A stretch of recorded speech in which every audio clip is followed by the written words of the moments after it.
Buongiorno, buonasera, benvenuti amici, welcome my friends. My name is Vincenzo and welcome to my channel. And the channel is Fountain Pen Therapy. Came back from my golf game, actually woke up 5 o'clock in this morning, did a pen review, headed towards the golf club, played a beautiful game, very, very good game. I was really hitting that ball today, folks. Come back, and what do I have sitting on my doorstep? This beautiful Asvine Ebonite C2000. I couldn't resist. I had to review it, and that's what we'll do now. Fountain Pen Therapy presents the new Asvine C2000 in the Ebonite finish.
Yes, so here it is, folks. I'm going to spare you with the unboxing.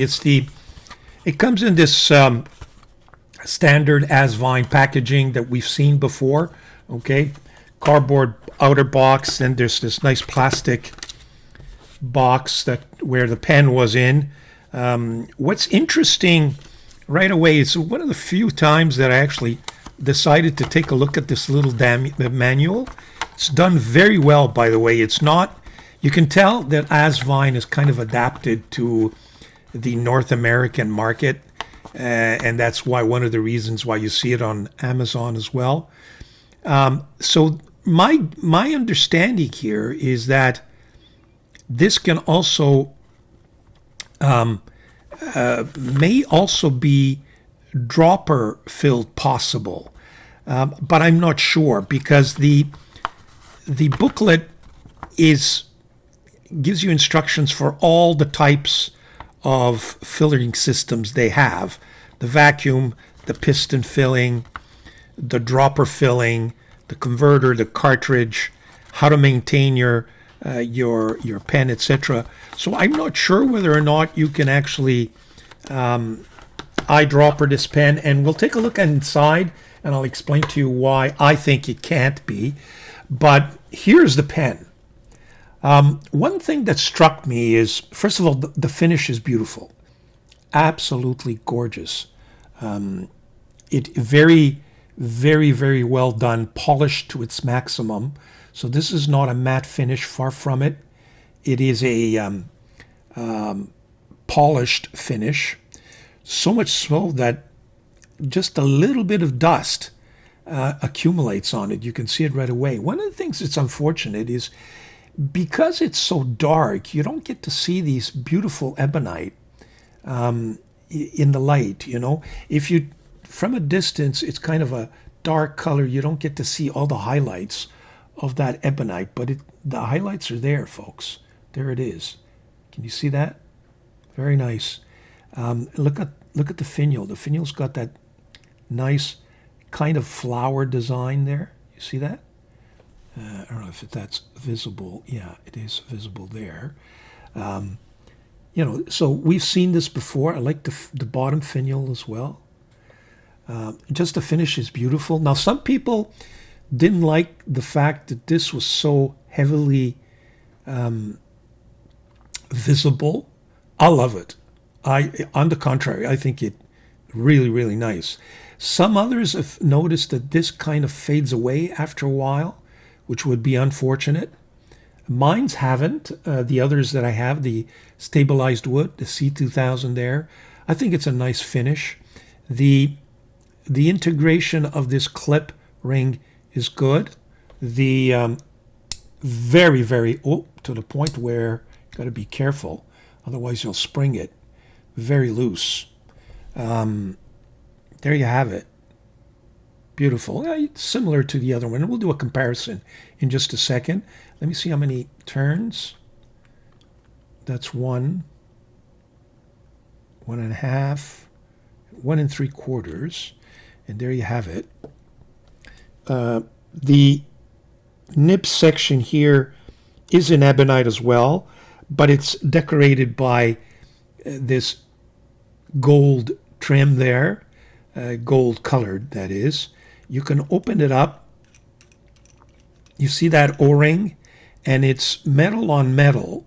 So I would not suggest eyedroppering this thing. That's my feeling.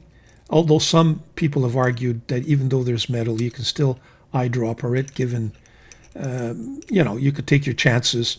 I wouldn't. You have a converter. Use the converter or a cartridge. Very nice.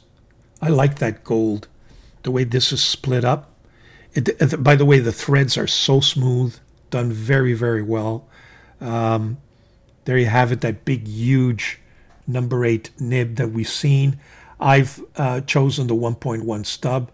Felt that was my favorite in the previous orders I have. As you can see, nice big pen that fits very well in the hand without posting. There is a plastic threading there. Now, you can post it. It just kind of sits there, and you have to kind of, push it in. And I'm afraid to ruin that beautiful finish, and it becomes ridiculously long and back-weighted. So I would not recommend posting this. Let me just, here we go. Now, famous question, what's in that cap? Do we see that gasket? I think we do. There it is. Yeah, it's blocked there. I don't know if camera can pick it up, but the bottom there, you could see that there is it's covered. So I don't think we should have and in fact, it even has a step. So I don't think we should have a sealing issue here at all. If we compare it to the old version, and we'll compare the rest of it, but just the inside part, there was a step there as well, and the gasket was added. It appears that the gasket in the new one is even better. It's integrated, nice and flat, pushed in really nicely. So I would say to you that the drying issue has been really taken care of, if you will. In terms of the rest of the pen, some people like to really examine the comparisons to the point of no return. I don't believe that there is a difference between the two. I just want to open up the pen to see if it's metal on metal in the old version as well. Yes, it is, with the gasket. So not much has changed in terms of the design and the parts and the features, except for the ebonite finish. I think the ebonite finish is really nice. So now we have Asvine for the first time with stabilized wood, and now we have Asvine for the first time with ebonite. And for that price, folks, I gotta tell you, one of my favorite ebonite pen makers is Ranga, but it's big competition now, big competition, and I'll show you some of the Ranga pens in just a few seconds. So there you have it. I think that's the outer shell of this pen. I think it is absolutely gorgeous. So stay tuned and we'll do some pen and size comparisons. Okay, here's a couple of plant. What I did is I took out some flat top pens in my collection. This is Iranga. I forget the model, but you can see that a very similar design, except that this is flat top on both sides. And what's unique about the Asvine is that it has a cigar-shaped bottom finial and a flat end on the other side, which I think is unique. I haven't seen too many pens that are that way. That, of course, is a Hongdian. This is the Asvine, the vacuum-filled V200. This is the Magna Carta M600. And look, I compare it to this is the brand new 930, the huge pen. And take a look at it, folks. It may be not as big as the cigar-shaped 930, but the flat end version, look at that. It's almost equivalent. So there you have it. In terms of, and we'll do this right away, and then we'll do maybe an uncapped version. I've taken out a lot of my, just my Ranga pens. A big tray here of a bunch of Ranga pens. This is my Ranga tray, so to speak. Okay, 1 second. I just want to...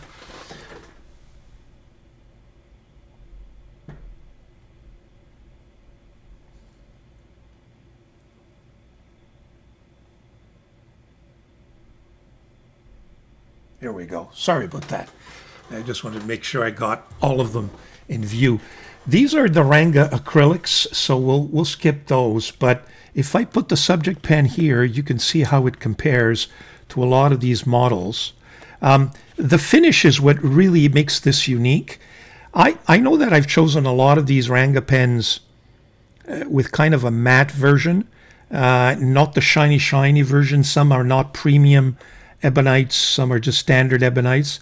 This is the last version that I have that's very, very polished. And in terms of polish, it's equivalent, I've got to tell you. There's the quality is there, folks. This is a beautiful pen. And at the price, with Ebonite to boot, wow. Hard to beat again, Asvine. I think Asvine's done it again. Give me a second and we'll uncap these, and I'll be right back. Okay, these are the pens uncapped. Of course, the 930 takes on a completely different story because of that huge number 9 nib. So it does become, much bigger. But in terms of comparison with the rest, you could see that the Asvine is no slouch. It does compare very nicely. And I would say to you it's equivalent of this Mag 600. Of course, these have all number 6 nibs. This one has a number 8 nib, so that makes a little bit of a difference, but it's a nice size pen. I'm not going to do a posted comparison simply because I don't think this pen needs to be posted, and it's just not right posted. One, you'll scratch all the ebonite, and two, it just becomes totally back-weighted, as I demonstrated earlier. So we'll do some measurements. We'll put the measurements table up, and then we'll do a writing sample.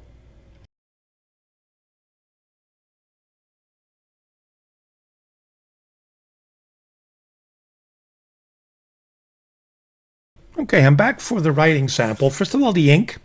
Chosen this Hongdian bluish gray. I love this Hongdian ink. I think they're a great bargain. Great inks, nice flow. And I know there's a couple that I've completely exhausted they're almost empty. So I figured I'd tack a little bit this bluish gray. And here's the swatch of the bluish gray. It's right here.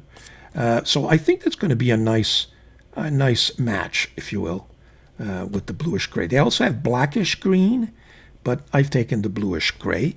And the paper is going to be this Japanese paper, which is very, very nice. And it's kind of like bank paper. So we'll test this and see how this writes. Okay, here we go. Let me just, okay, so let's start with the writing sample. So this is the Asvine C2000, and this is in the blue ebonite. I forget if they give it a name. If they do give it a name, I'll put it up on the screen. The ink is Hongdian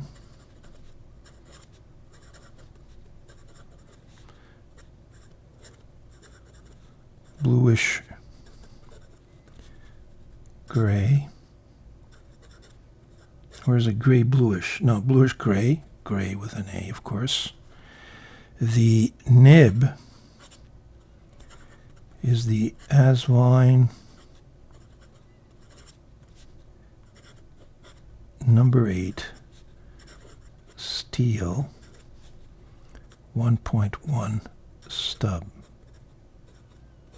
What I noticed, at least on this stub, is that the stub is a little more italic in feel than the other 1.1 that I have, which is a little more rounded. I don't know if they've done that purposely, but I can actually see the nib. Actually, let me see if is this a 1.1 stub?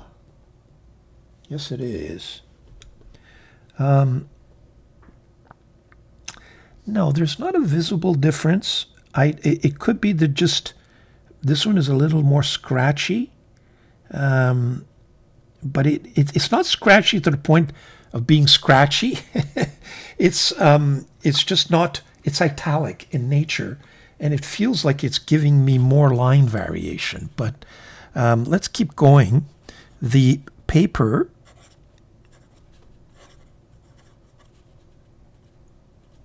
is, and you'll forgive me, I had to check my notes. It's Tsubame.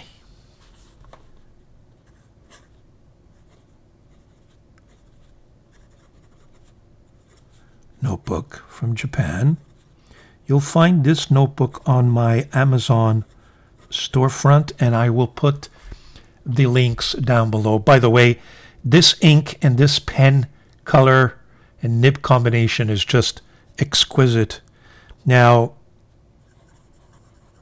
does it have a little bit of a line variation? It certainly does. It has even a little bit of springiness to it, this nib.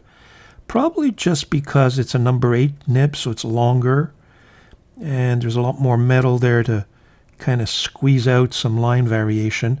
But I think you can. I think you can see the line variation. And I'm not going to do this because it's very, very wet. But actually, you know what? Why not? There you go. It's very wet.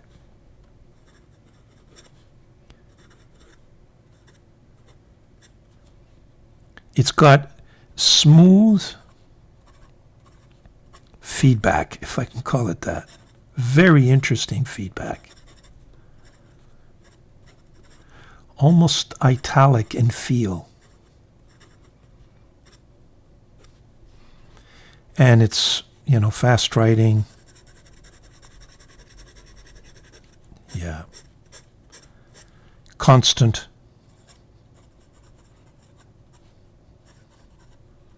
Very nice. Does it reverse writing? A little scratchy.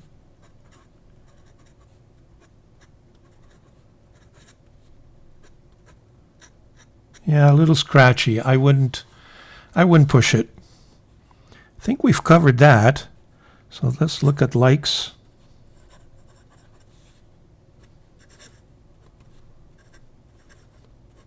Well, look. When the original C2000 came out, I was kind of, and there's been other pens since, so kind of, giving this pen maybe the nod for the Chinese pen of the year, just because of that nib. And then, of course, the stabilized wood dry nib issue popped its ugly head. It's been corrected since, but I've got to tell you, this Ebonite, it's back in the race. I think it's back in the race. Wing Sung's has taken us for a ride. So is Mahjong. Hongdian is never too far behind. But this Asvine, it's there. Look, I like the design of this pen. I think it's unique. I like everything about it. Even the big lettering on the pen, but that's personal taste. I like the build quality even better because I don't think this is going to have a dry nib issue. I think the correction is there. It's evident in the cap. And we'll see, of course, but the materials used are just beautiful. The nib, yeah, with that number 8 size, juicy nib. It's getting to be kind of juicy like my M1000 with the broad nib, imagine. And I think for an Ebonite pen of this size with a number 8 size nib, the value is certainly there.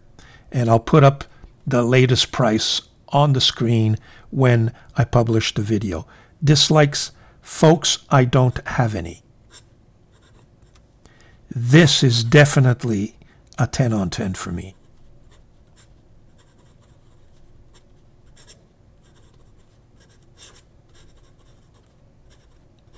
Oh, just beautiful. I think I'm going to have to find a spot for this pen in my currently inked for the week, which I wasn't anticipating doing. But there you have it, folks. I don't know what to tell you. I think we've got another Asvine winner there, folks. Another Asvine winner. There you have it. I'm excited. Got back from the golf game, and I thought I'd do this quick review. It's probably going to take the spot of my Vizier pen that I wanted to put up on this week. But Vizier will come next week, and I'm going to put up this Asvine this Wednesday. So you'll if you're viewing this, it's up Wednesday. It's taken the place of my Vizier. Okay, so by the way, my apologies on my recap for June, last Sunday, June 7th, 2025. There were 2 mistakes. One, the date is June 7 and it came out June the 8th, but you'll forgive me for that. I did my video on the Saturday, June 7th. But more importantly, I disabled comments inadvertently. I forgot to check out that this video is not made for children. If you don't check that, then it is made for children. And if it is, comments are not permitted in YouTube. And that's why a lot of you sent me the message saying, hey, your comments section is disabled. And I corrected it, but a little later on, the video got published and I was playing my golf game, so I couldn't do the correction. But apologies for that, but I'm sure you understand. Okay, excellent. Have a great week, folks. Stay tuned for more fountain pen therapy on this channel. I'm enjoying it all, and if you enjoyed this video, please subscribe. Just ring the bell and go for it, folks. Ciao.